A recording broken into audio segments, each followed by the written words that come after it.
I want you to go first. Okay. Do your best impression of me.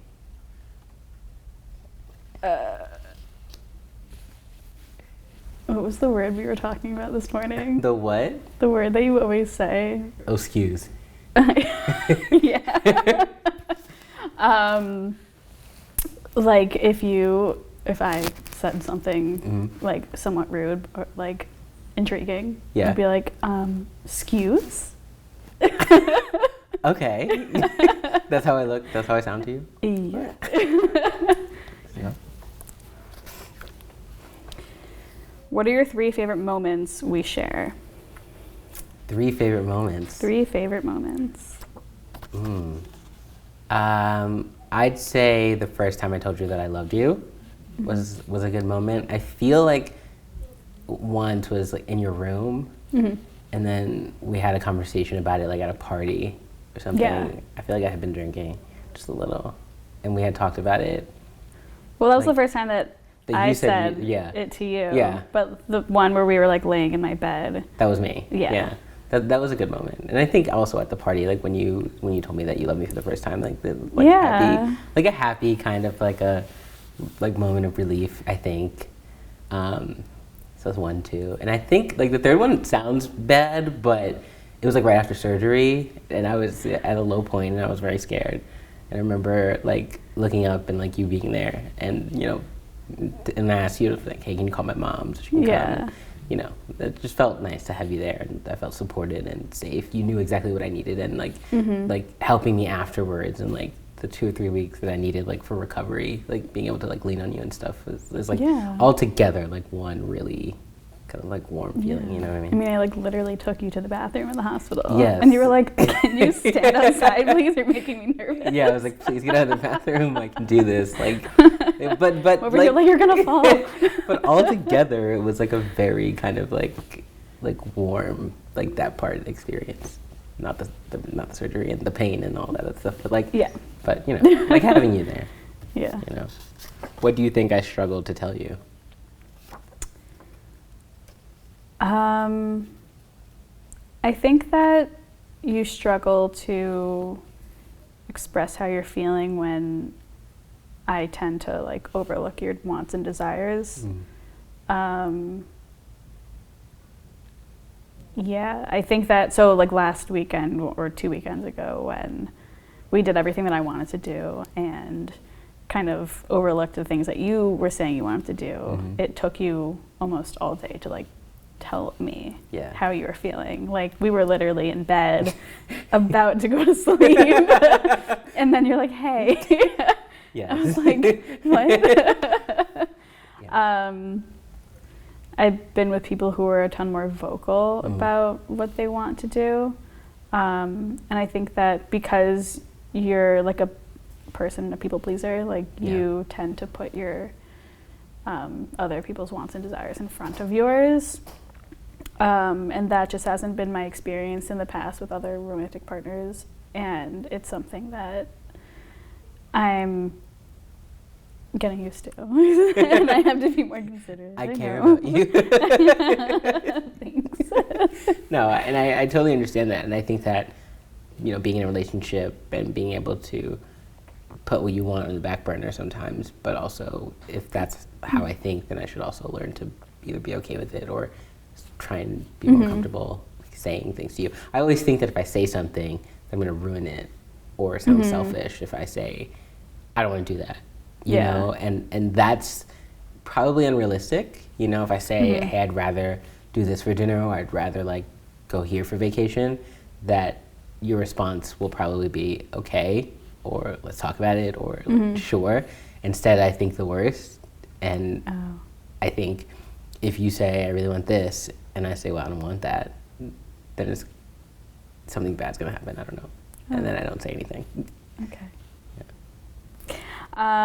What do I do that turns you on that I'm not aware of? It's going to sound a little like cliche, but I think just being yourself. I think just being me. Yeah, no, but I mean, like we're in bed, and if I like smack your ass a little bit, and you're like, "What?" Like, it's just like, you're like, can I help you? Like, these types of things I think are like really cute and a turn on, and it's just like, you know, I'm really happy to be with you, you know, and then these kind of like little things that happen just because of who you are, you know, very sexy and very, you know, amazing, playful. Playfulness. Yeah. I think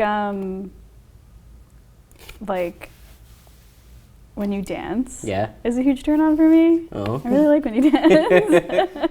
That's what happened the first night we hooked up. That was a great night. It was a great night. That was like a really, really great night. Yeah. The memes. The memes. Yeah, Mm-hmm. and like because you're so confident with yourself and like just like doing it for you and not for like anyone else. Yeah. I think it's like a huge turn on. Yeah.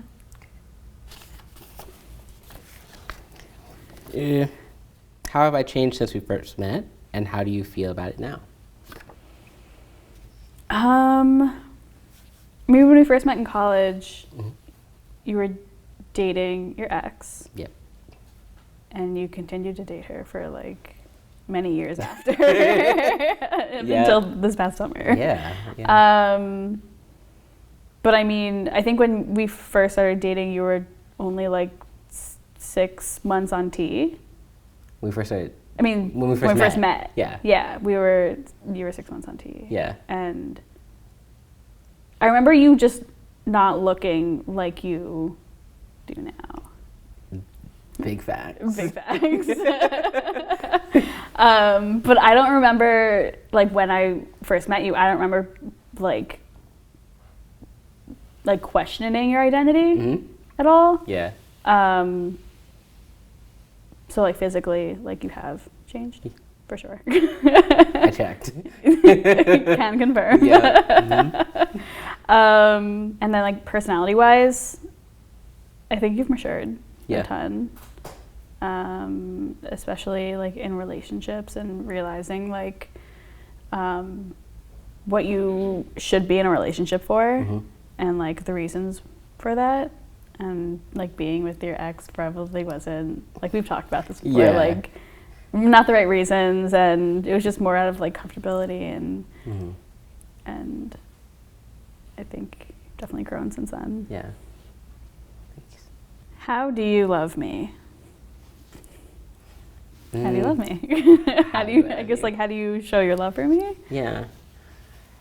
I think in supporting you, and I think in being there for you and putting your needs first when they need to be met, and doing that as often and as brightly as it needs to be done so that you understand that I love you, and also kind of like meeting you halfway, you know, instead of expecting you or me to carry our relationship on its own, but you know, compromising and talking about things and being open and honest, and I think kind of being on the same page about what we want for our future and what we want from each other and how we want this relationship to serve us, I think.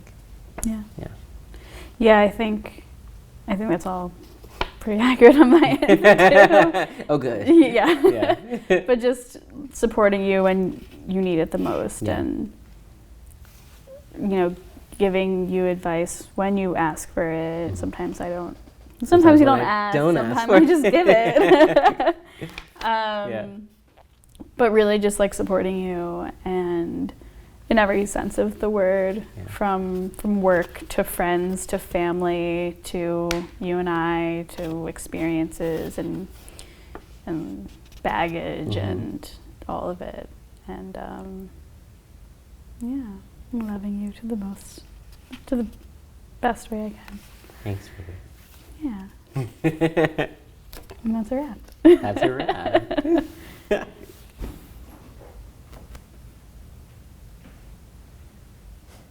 Hi, thank you so much for sticking with us. If you want to stay connected to what we do, you should sign up to our newsletter at theskindeep.com/subscribe. Thank you very much.